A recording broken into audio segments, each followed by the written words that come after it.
সিঁদুর দিয়ে তারা পিঠে গিয়ে তোরা কিলাম দিয়ে কাটা ফুল সজ্জা হলো। তারপরে সকাল হলো, ঘুম থেকে উঠে দেখি বউ পালালো জানলা দিয়ে। বউটা চলে গেল, মনটা ভেঙে গেল। প্রেস্টিজ যা ছিল পাঞ্চার হয়ে গেল। লাইনে গলা দেব তখন আমি ভেবেছিলাম, তারপর হঠাৎ করে লাইফে আমার টুম্পা এলো।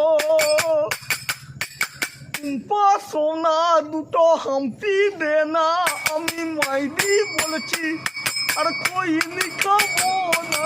চাঁদনি রাতে আমি টুম্পার সাথে যাবো ডিনার ডেতে, মামলেট খেতে।